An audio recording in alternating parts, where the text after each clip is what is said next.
I'm Sierra, the founder of Good Juju. Welcome to Mindful Business Podcast, weekly discussions about mindfulness, entrepreneurship, and Web3. This live Twitter space is about an hour long. It is recorded and uploaded to YouTube to be played back anytime. You can click on the link in our bio to subscribe to our YouTube, where you can find previous episodes about moon rituals, mindfulness, yoga, and more.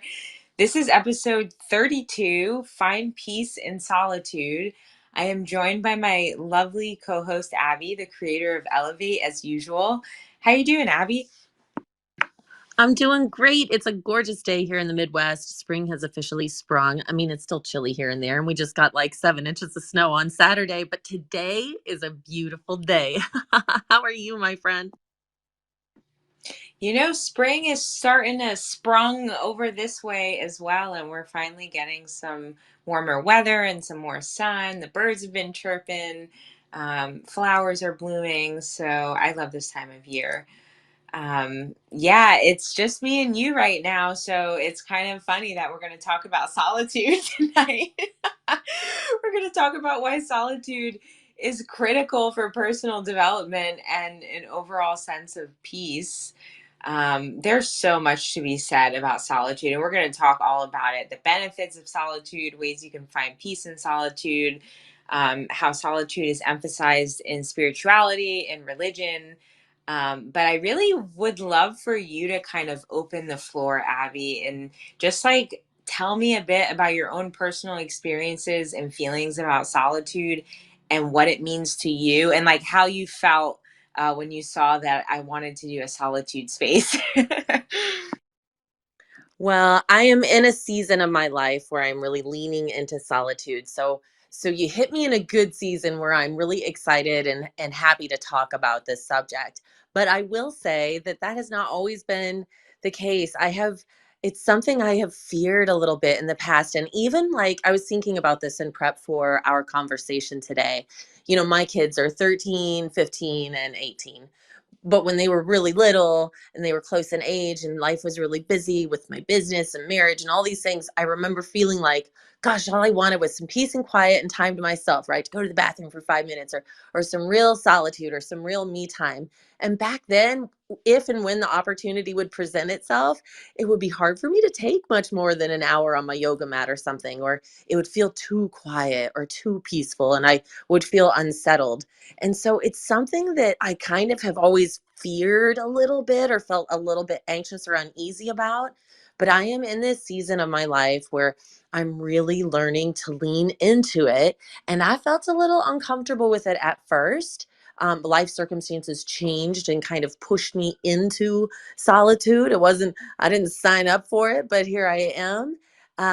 But you know what? I'm discovering all kinds of wonderful things and wish that I had had the patience to get through that discomfort years ago, and develop more of a practice early on. So I'm glad to have this conversation now because I think that's an important thing to talk about too, is that it may not come naturally and there is a little discomfort, but just like anything, just like running, yoga, all the things that are good for us or beneficial for us, I should say, there seems to be this little like resistance, right? And discomfort period of time, but it's just like 5 minutes of suck. And then you get on the other side and you realize, oh hell, I have been missing out. This is glorious, in fact. What do you think? What are your thoughts about it?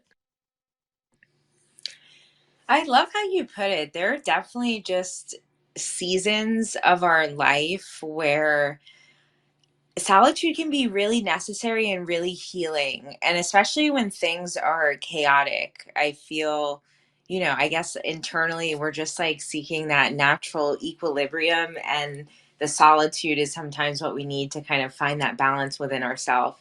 I spent my entire 20s being very resistant to solitude, like lots of people in their 20s. It's a time where you're like socializing, you're exploring yourself and relationships and friendships. You want to be everything to everyone and everywhere and have all the fun.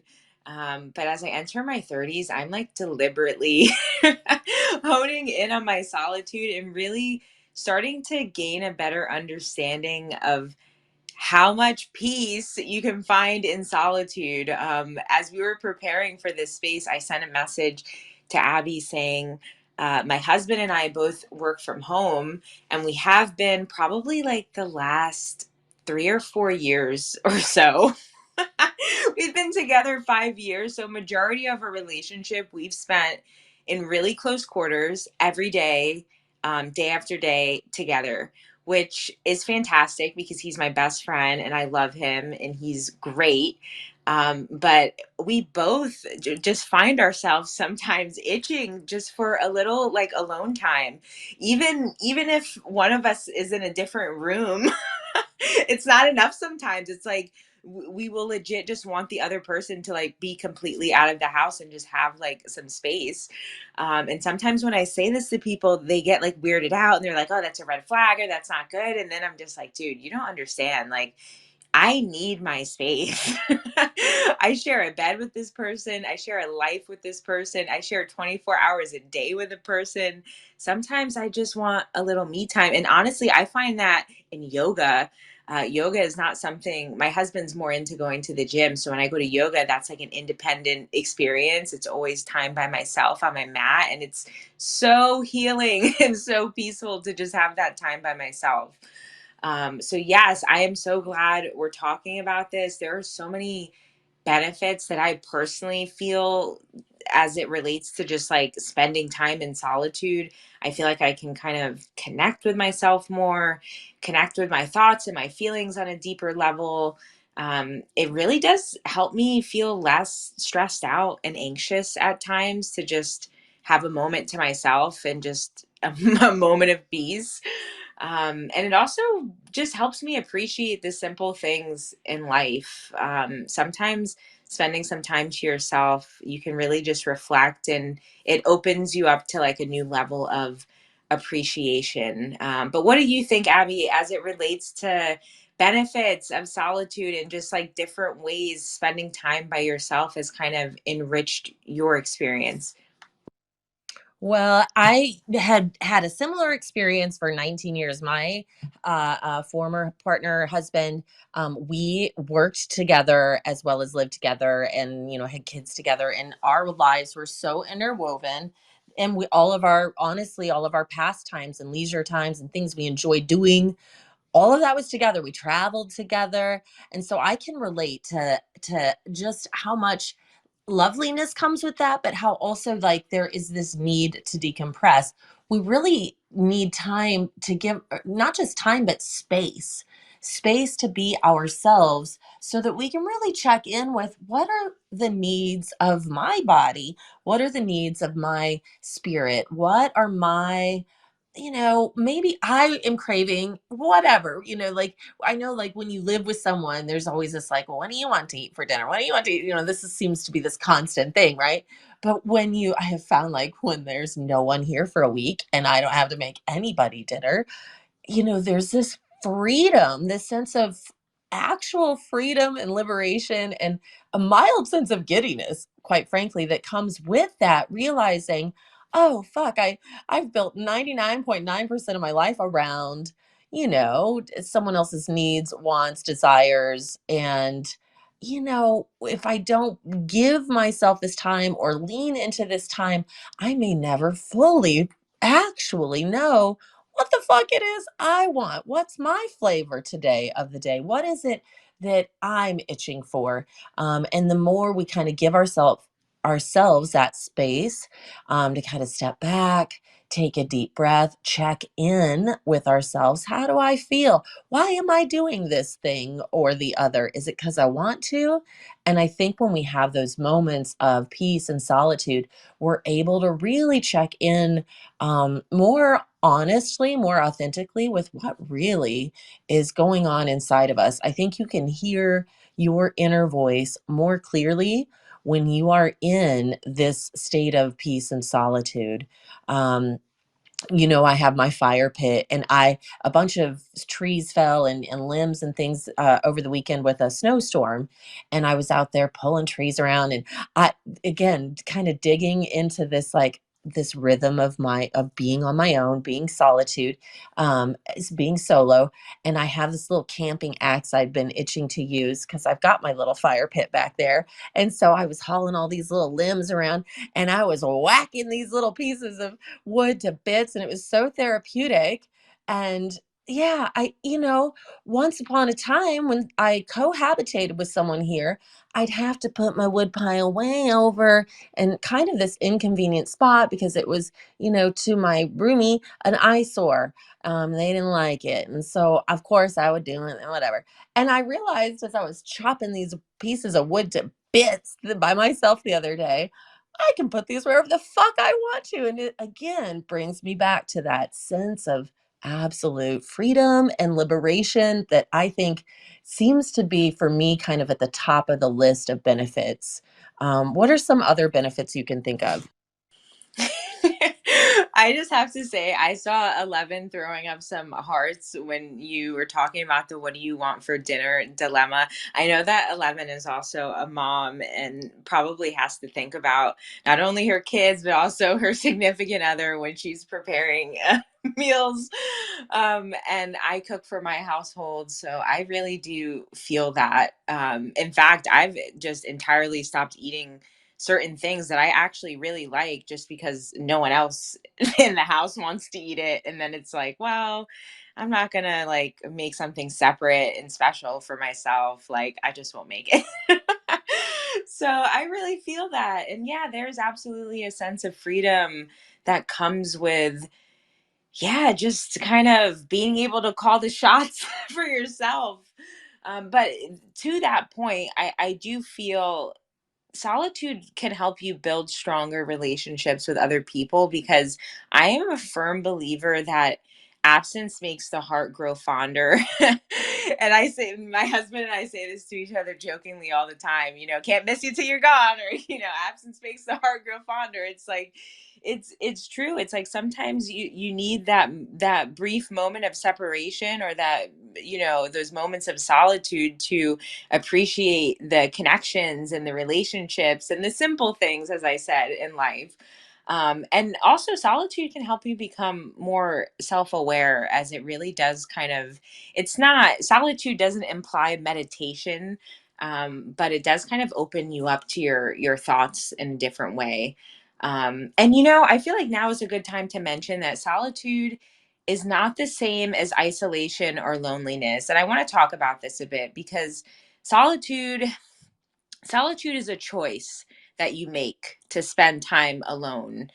And isolation, and loneliness, you can feel lonely and feel alone even when you're surrounded by people. Feeling isolated and feeling lonely are typically associated with like negative experiences and emotions, and solitude can actually be a really positive experience.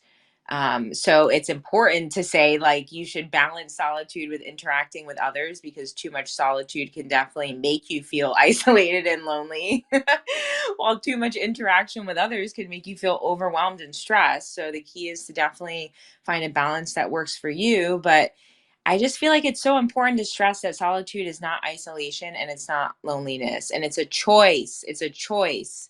There's something powerful. There's a lot of personal power in making a choice for yourself to do something. So it's a choice to spend time alone.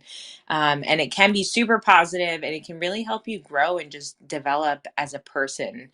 What do you think, Abby, in terms of solitude versus feeling isolated or feeling alone? I think that's a good point that you bring up, and there definitely is a distinct difference, right? In which the place that we're coming to this place from, right? I will say there have been moments where I didn't feel like I was choosing to be alone, and yet, and you're right, it's a choice because here we're we're kind of put into these places and situations that we may not have chosen the circumstance. Okay, I'm here alone, or I feel alone. But where we go next, the direction we go from there is a mindset. And we can sink into, oh my goodness, I feel lonely. And it isn't to say we shouldn't ever lean into that. Our feelings are valid, right? However, we can choose to change our perspective and shift and look the other way and start to choose to step in the direction of, you know what? This is an opportunity. This is an opportunity to take myself to that restaurant that nobody ever wants to go to. I can go have a tamale on a fucking Tuesday if I want to, and there's no reason I can't, and no one's going to stop me. And so it does become a choice. And when it becomes a choice, there again is where that freedom kicks in. If we come to this I am alone and we turn to the other way and start to kind of shift into this kind of loop of negativity and feelings and kind of feeling down on ourselves, it doesn't take long where we start to feel isolated. And when we're in that space, we do feel separate then and away from everybody else. And I know when I get into that mindset and in that place, my my mind is not always reliable. It'll tell me things that aren't always true, like, oh, I'm a bother to people, or oh, I shouldn't go because they feel a certain way, right? Our minds start to fill in blanks and tell stories that may or may not ever even be true, because that is the nature of these brains, these human brains of ours. And so I really appreciate that you brought up that point, because it is a choice. And it really comes to a mindset. And yeah, I have found, especially in this last year, going to NFT NYC by myself last year, for example, was a solo trip, and walking the streets by myself was a choice. Going to dinner by myself, doing certain things just for me, because that's what I wanted to do. I didn't buy a return ticket when I went out there, and it was just, again, such a freeing experience. I'm trying to think. I feel like I keep saying the same benefit, but I'm trying to think if there's some other things I can describe that come with that. I think you made a good point of, it helps us grow as a person. It helps us know ourselves more, because we can sit and reflect, like, what is it I want to do in this situation?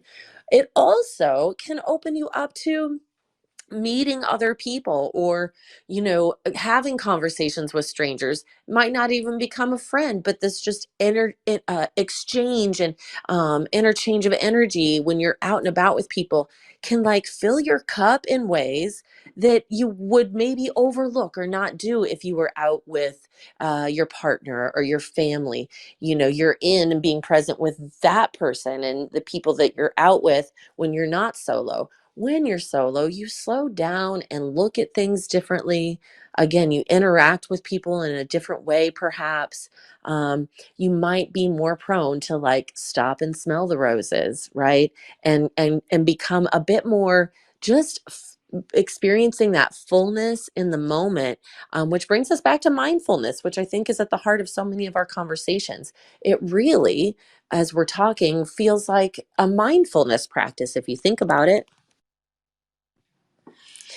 Absolutely, Abby. Everything always comes back to mindfulness here. Yes, solitude can definitely be a really effective way to just, like, cultivate more awareness in general and become more mindful, because when you're alone, it's way easier to tune in to how you feel, your thoughts, sensations, because there aren't so many distractions and so much external stimulation of social interactions.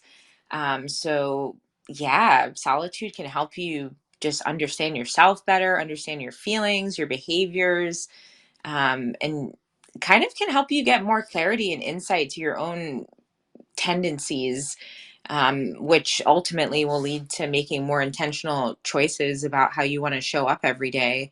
One way to cultivate mindfulness and solitude is meditation, which we've talked about on several episodes of Mindful Business dedicated specifically to meditation, the practice of paying attention to the present moment without judgment. And again, just want to emphasize, meditation doesn't just mean sitting in silence and focusing on your breath. Meditation can mean many things. And ultimately, it just means training your mind to be more present and less distracted. Some people can meditate while they wash the dishes. For me, as I mentioned, my yoga practice, although it's something you practice in community in a room full of people, there's something about like being within the confines of the four corners of your own mat that is that gives me a sense of solitude even if I'm in a room full of people. And like I see that you're throwing up the hundreds, so like I'm sure as a yogi like you totally feel that, but like just the feeling of kind of intentionally focusing on the sensations within my own body and the experience of the activity, not getting lost in thoughts and just trying to develop more presence and connection to my body. Yeah, that solitude on the mat is really powerful. Do you have that feeling too, Abby? Most of my practice in the last couple of years really has been truly solo. I practice on my own 99.9% of the time in the last couple of years. But over the course of the last 20 years outside of that, it has primarily been in group setting, whereas maybe 20% was solo. And I definitely found that to be true when you really settle into the rhythm of your breath. And I really enjoyed exploring like gazing points, like drishtis, which would help make the practice feel more meditative.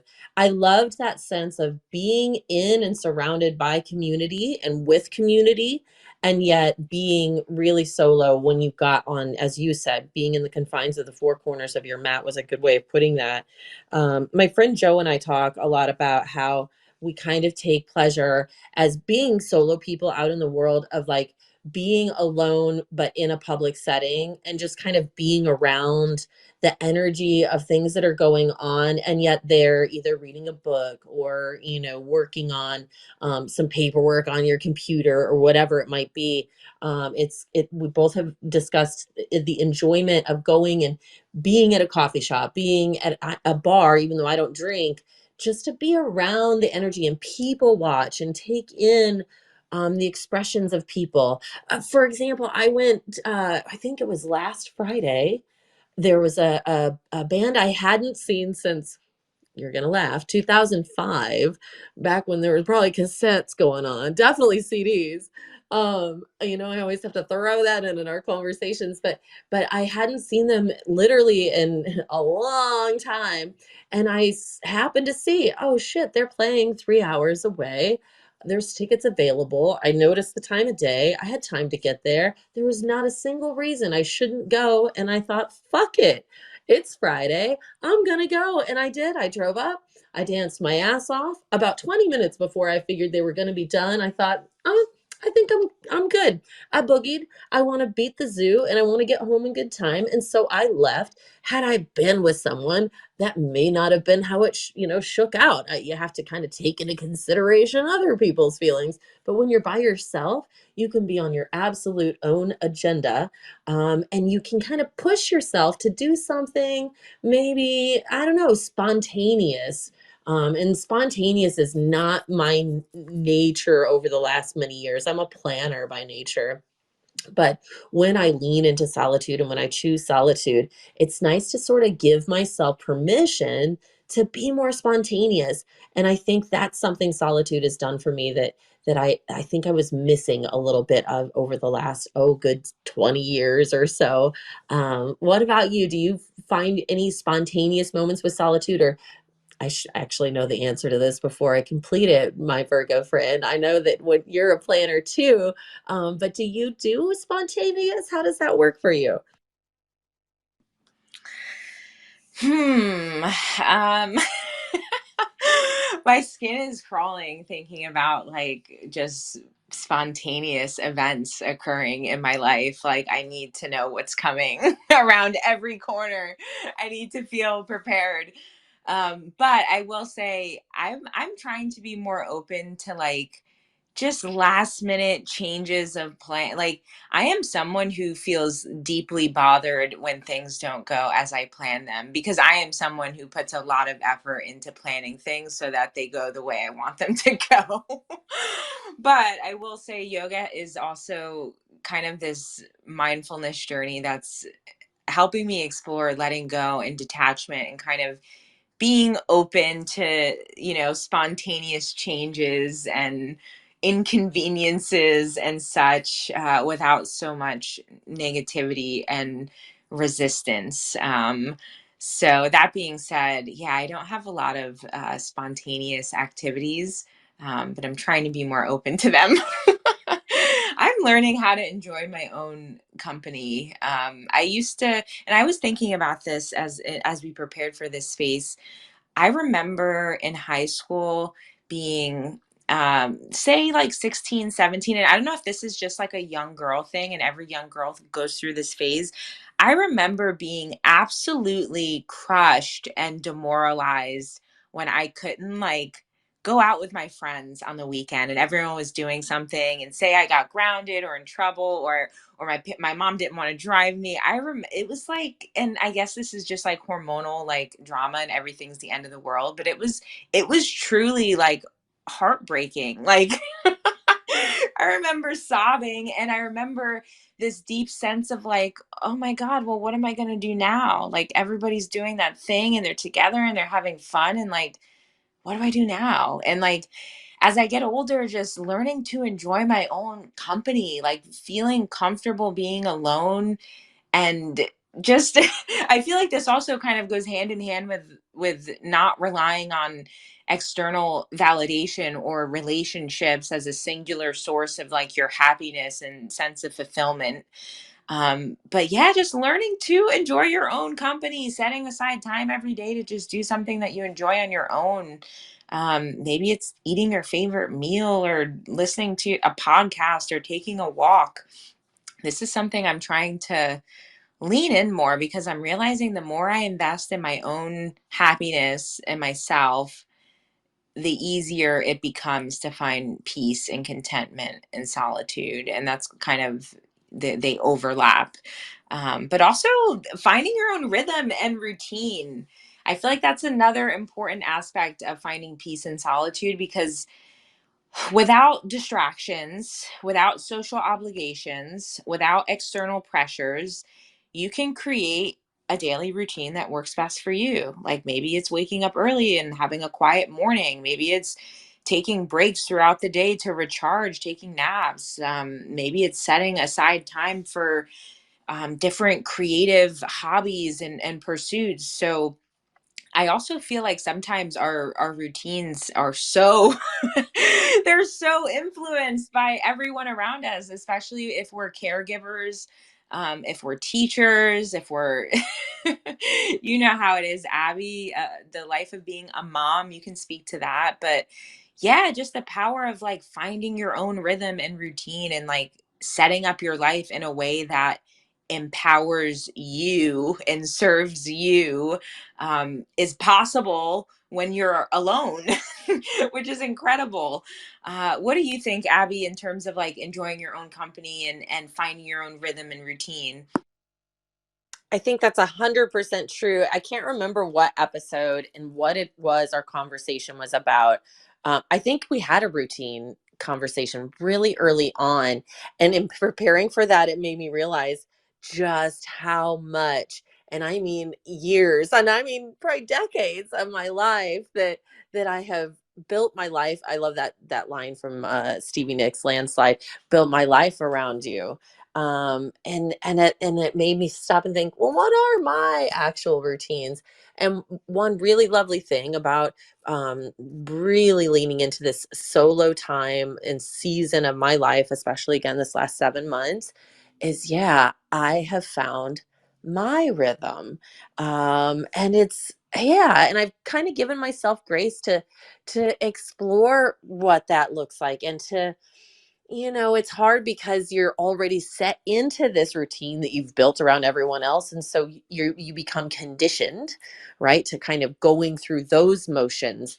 And so to it's been a gradual shift, but to kind of unplug from that and slowly shift to really sitting with what are the needs and wants and desires of my mind, my heart, my body, my belly. You know, I know I love a good sleep cycle, but I've been a little more open-minded to exploring staying up late and sleeping in, and just again just finding my own rhythm and having an open mind about it. Again, like I said, leaning into spontaneity, that's really new for me, at least in the last it's yeah, I'm trying to think. When I was young, was I spontaneous? Probably. It was so long ago, I can't remember. um but over the last 20 years, that definitely wasn't my life. And so it's neat to be able to lean into that. And it does bring this sense of peace. I appreciate that you said that, because you can kind of stop and take your breath. You look around, you're like, oh, no one's going to stop me. No one's going to argue with me. No one's going to give me any input or bitch or moan or whatever it might be. And you start to find a way of settling in to that your own rhythm. And as you said, when you do that, there's peace. It's when we can really be comfortable being who we are, exactly who we are, and feeling completely safe and free to express that fully. Sometimes that only comes through solitude, depending on your life situation, your partner, whatever it might be. Sometimes you really only feel your full self by yourself. And that can be really lovely. Yeah, the little things like, I got this big old bed, and for the longest time after my husband left, I still slept on the same little corner of this bed that I always have. It's so stupid. And I have finally broken the habit and started getting in the middle and just starfishing it out, and like spreading out, and like, yeah, it takes a minute to find your rhythm, but once you do, there is such a lovely sense of peace and freedom that comes with it. So I agree with that for sure. I am definitely the starfish in my shared bed. My husband has used that exact word to describe how I spread out several times. Good for you, starfishing out. Reclaim that bed, girl. Absolutely. I think it's so incredible how all of these different topics we talk about all kind of come back and intertwine and blend together. Like we've talked about so many different things over the last 32 weeks.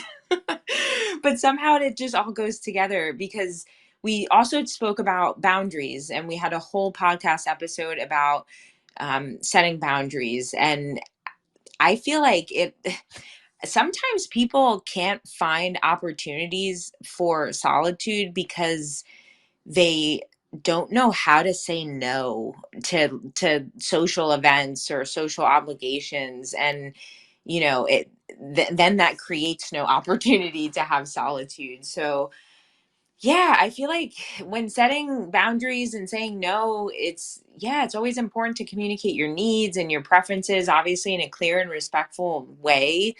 And I feel like it just ultimately strengthens your relationships with others in the long run. And something specific that comes to mind is I'm kind of chatty in the morning, and like like I guess I'm a morning person, I suppose, but like not everyone's super chatty in the morning. Like some people really like need time to like have their coffee, smoke their joint, read their newspaper, do their prayer, do their stretching. I'm the type of person, like, as soon as my eyes open, like, I'm ready to go. Like, I'm just like, hey, what's up? What's going on? So, what are you doing today? Like, you want to get dinner later? Like, no, I don't know why, but that's just me. And that's not my husband. And he recently, very politely and very kindly, set a morning boundary with me and was just like, hey, like, if you come downstairs in the morning and you see I'm in my office and the door's shut, and like I also have a terrible habit of just like opening doors and just making my presence known. Hey, what's happening? He's like, can you just leave it shut because I need some time in the morning to kind of decompress before I start my day. I need some solitude in the morning to like get my mind right so I can start my day right. And I'm like, okay. Um, and at first I was really hurt because I was like, oh, this is how I bond. And I love our morning chats. And I want to come down and shower you with all my thoughts first thing in the morning. But this last several months, I've respected his boundary and allowed him his morning time, and we connect later in the morning, and it's fine. Like I said, we both work from home. We see each other constantly. But I can tell that when we do engage later in the morning, he is a bit more settled, and he feels, as you said, I guess more himself because he had that time to just like be him before having to deal with me. And sometimes I forget that I can be a lot to deal with. So boundaries are important. And I feel like saying no to social events or obligations, or just like even communicating with others, like when you don't feel like it, it can be beneficial. And sometimes you just need to be honest with people, because if someone loves you and cares about your well-being, and doesn't want you to be stressed or overwhelmed, and you communicate that you need a little space or a little time to yourself, like they should honor and respect that boundary.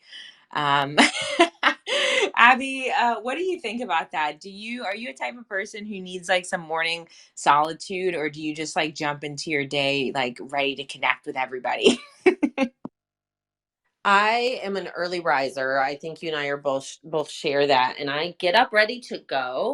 But I have always, especially after being a mom and all those things, I really that's part of why I love getting up early is because it's like my quiet time before anybody else is awake, before I have to tend to anybody else. Yeah, I think I enjoy solitude in the morning as well. I will say if there's some good company, if there's some good company there in the morning, and they're ready to get up and go, I love to visit. I like to get the coffee going, and stretch a little bit. But I can enjoy some good conversation in the morning for sure if there's good company to be had. But if it's like, oh, I'm gonna have a really busy day and I know I gotta get kids a certain place and I have whatever ahead of me, I love being just alone to drink my coffee, have my joint before I really, really kick in gear for the day. So I suppose it depends on the situation. I'm pretty flexible in that department. Once upon a time, 4 kids, I was not a morning person and definitely needed, you know, probably a breakfast sandwich and coffee and all the things before I could really deal with people. But I've shifted a bit over the years. I've become a bit more flexible. But I'm a morning person. I do like to get up. What's interesting is my yoga practice has shifted. I used to do yoga after I would take the kids to school. At the studio, there was a great morning class I would either teach or take. And I used to love a morning practice for years and years and years. And again, kind of figuring out my routine since I have leaned into solitude, I've kind of taken a step back and realized, oh, I've got this great space in my bedroom and I kind of enjoy doing it at the end of the day. And there's really no reason I shouldn't or couldn't. I'll try it and see if I like it. And when I tried it, I realized I love it. And that's been really my primary practice time is now in the evenings by myself. Even when kids are here, we've done dinner, we've done all our things. And when I'm ready to wind down for the night, I come and do my practice in my room at night. And it's again time to unwind, time to just give myself space to be, to think, to reflect. I really have tried to maintain a practice for a long time, even when I wasn't solo in life, of at the end of the day, taking time to reflect on all the things that happened over the day and on my words, on my actions, where maybe if there was something I just try to pause and reflect. Is there somewhere I could have done better? Did I leave someone hanging? All those things. And it's easier to do that when you have given yourself that space of peaceful solitude. So you can hear yourself think. There's so much noise around us all the time. There's always something pulling at our attention, internally and externally, saying, choose me, buy me, fix me, take care of me. Hey, you forgot about me. Oh, and that other thing too. And me, me. All everywhere you go, there's something pulling on us, and when we step into solitude, it's a way of letting all of that fall away, of kind of gently pushing it away or detaching it and saying, not today. I'm going to put you down for a minute, or even not this 5 minutes or whatever it is. I'm going to put that down so that I can take a step back and quiet myself from all that noise. Let it all settle like dust in the light. And yeah, then you can make sense of what to do and what to pick up next, and prioritize. I know you are a natural list maker, and I think I'm guessing here, I'm assuming with your organization skills that prioritizing probably comes easier to you. For some of us, really creative thinkers that are not really great at lists and things as much as we'd like to be, having that sense of solitude and sitting down, putting the heavy things down before we pick them back up again can kind of help us sort out prioritizing what's the thing to pick up next. So it helps give me a sense of order if I could be quiet with my thoughts before moving forward, because that doesn't always come naturally to me. If I don't do that, I get overwhelmed at the number of things to do, and all I see is all the stuff to do, and then I can't do any of them, right? So solitude really is another benefit, I guess, of solitude for me is it helps me bring a little more order into my chaotic mind. Your chaotic, I love your chaotic mind, by the way. Um, yeah, prioritization. Hmm.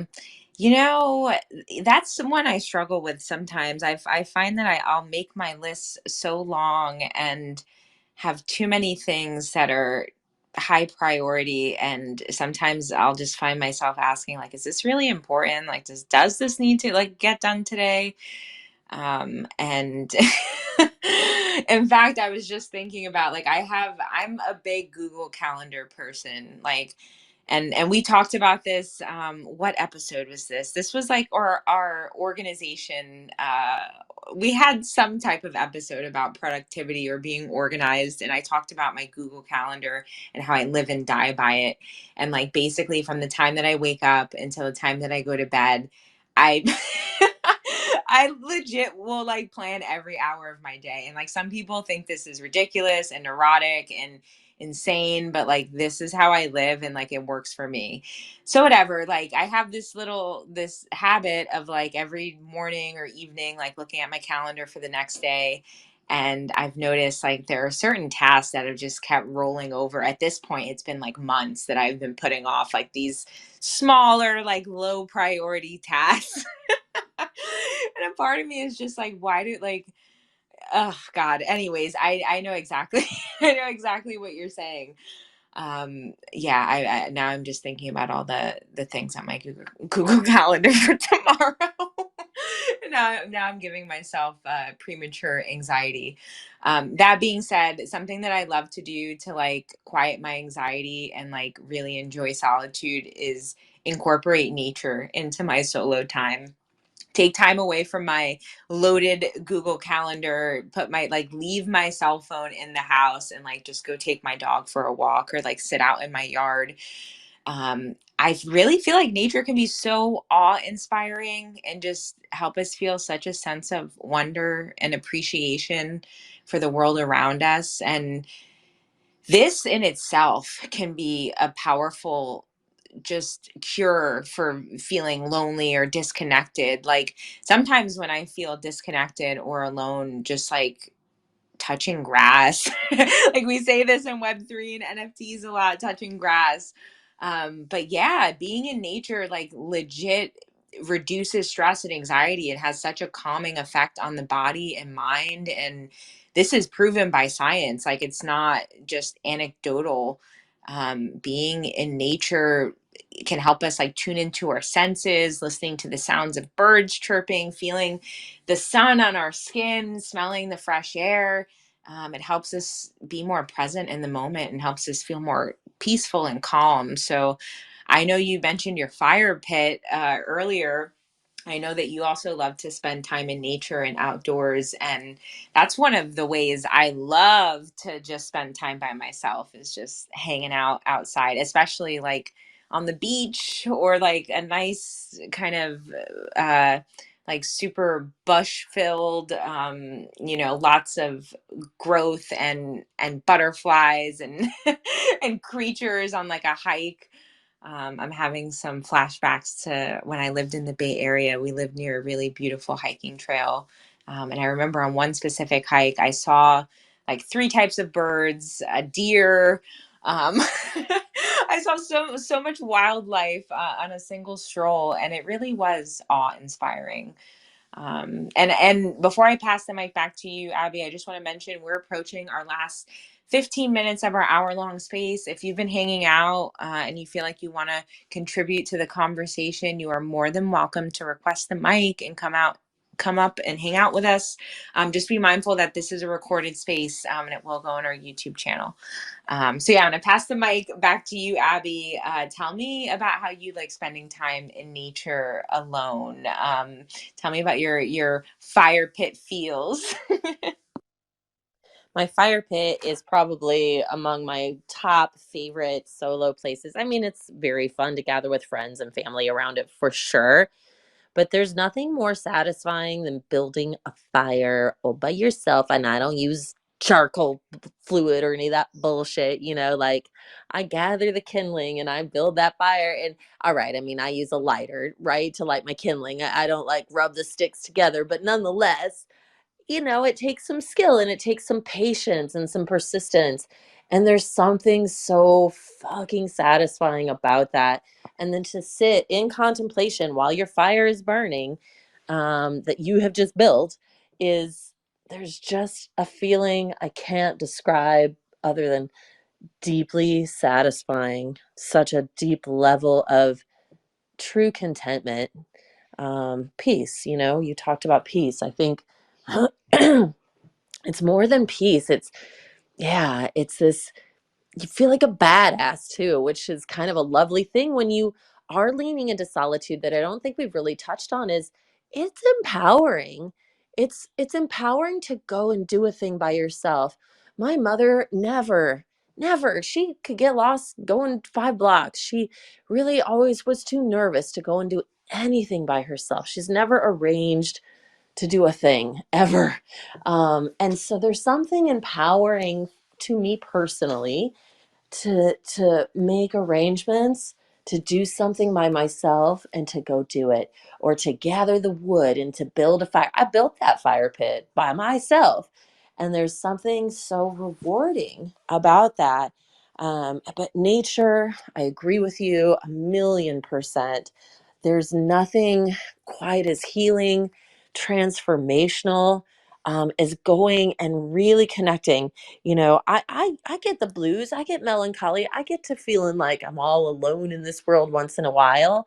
But when you feel that way, as you said, connecting with nature makes that all go away. You realize we are not alone and we are part of this bigger living organism, and that we are so deeply connected. And when you take the hike, you go to the beach, whatever it is, when you're solo, even pretty park nearby, there are a lot of lovely parks and state parks and city parks that have some lovely things, to go and experience, where you just let the sun be on your face or the cool breeze or whatever it is, and it reminds you, oh my gosh, of how beautiful life can be, how precious life is. And it can just really help this like internal sense of awareness just shift and slow down. I live right by the Mississippi River, like right, that's part of our community here, the Quad Cities. There's a couple cities on the Illinois side, couple cities on the Iowa side. And to go and sit, whether it's, grab a lunch or a coffee and sit when it's too cold to walk, and just feel the movement of the water as you watch it, is so hypnotizing and healing. It's great to walk it too, but even just go this time of year, you kind of go and sit. But there's something about moving water that I find to just, I don't know what it is specifically, but yeah, there's nothing like it. Of course, I prefer the ocean, but any type of contact with being around whatever natural setting of water is, it just draws us in, it's healing, and there's kind of that extra layer and level of special when we do it alone. Ooh, we're touching on all the elements. I love that you mentioned building a fire by yourself can almost be like a spiritual experience.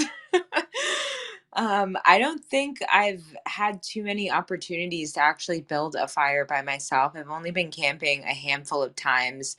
Um, but I do imagine that, like, when you build a fire, you're feeling this sense of warmth and comfort. And as it begins to burn, you feel more content, you feel more at peace in your physical body.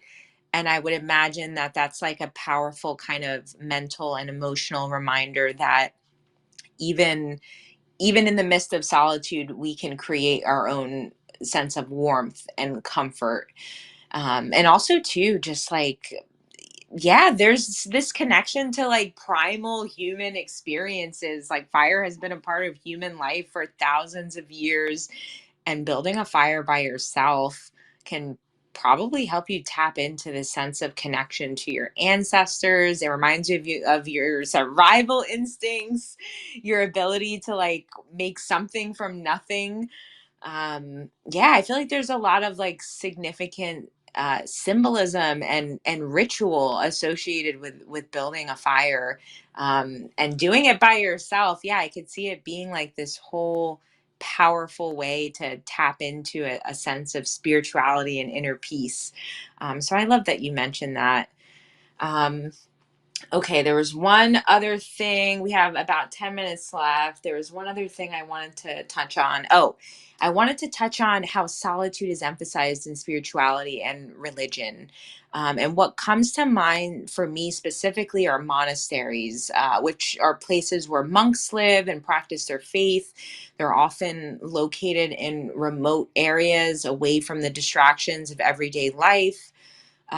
Monks choose solitude to escape the world and just focus on their own spiritual growth and have a simpler life and devote themselves to God, so they have more time to pray and meditate and study scriptures. So I and not just monks and monasteries, across all major religions and just spirituality in general. Solitude as a way to find peace and tranquility is often emphasized. What comes to mind for you as I mentioned monasteries and monks? When you mention this, I also think about fasting and how there are these kind of practices that take us away from distraction, right? I was thinking about yoga philosophy as well when I came into this, and thinking about how it talks about the kleshas and how at kind of the root of our fear is the fear of death, right? It's fear, not just the fear of death, but like being kicked out of the tribe and dying alone, right? Is at the heart of all of our fear. And so I think there's something to be said for these spiritual practices where we practice being okay with being alone. I think facing your fears is sometimes a spiritual practice. So as you were speaking, that's kind of what it reminded me of, and how there if you start to study tantra, there are some tantric practices that really are seem very foreign to us in the here in the West. But I won't even get into it. But you know, you can get in, go back down those rabbit holes. But of facing death in such a way that would seem morbid and horrible to us, but that helps people overcome this fear, right? There's some spiritual practices that, yeah, I think take us to this place where we can really just go back to our shadow work episode. I think that's an even deeper layer of what we start with, this solitude and peace practice.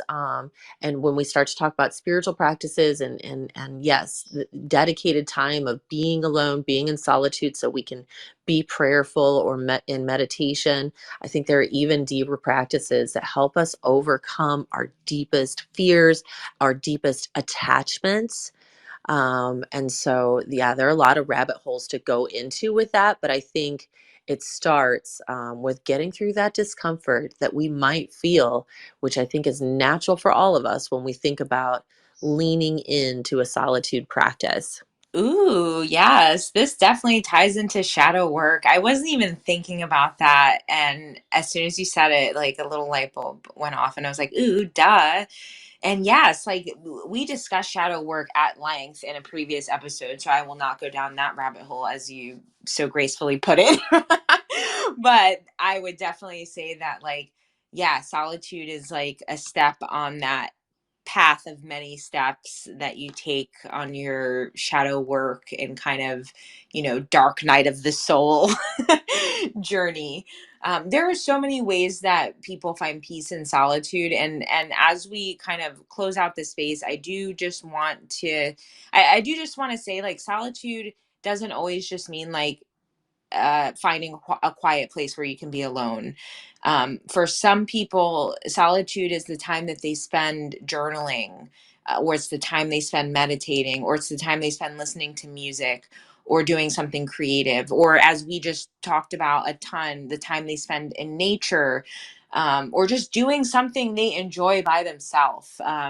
So, as we're kind of wrapping it up here, I encourage you to like open your mind as to what solitude might look like in your own life, especially if you are, the caregiver in your household where like legit finding a quiet place to be alone just is not possible. Like, you might need to get a little creative. And there are ways that you can do so. Um, so yeah, that is about all for tonight, folks. I appreciate the live listeners who have hung out with us the past hour. Y'all are awesome. If you joined late, this was recorded. It will go up on our YouTube channel, which I'm really excited about. We just passed 40,000 views on our YouTube, and 700 subscribers. Our YouTube channel is not monetized yet. You need to have at least 1,000 subscribers, so we're still on our way to monetization. So subscribes definitely help on that path. But thank you all for hanging out. You have any closing thoughts before I close the space, Abby? No, just really appreciate, as you said, everyone's time that made it to the live discussion. I always appreciate your time and just how energized I feel when we discuss all the things every week, how many weeks in. And yeah, just as you said, be creative, but do something every day just for you. And I think that that will go a long way. So thank you so much for this conversation, friends. All right. Until next time. See y'all next week.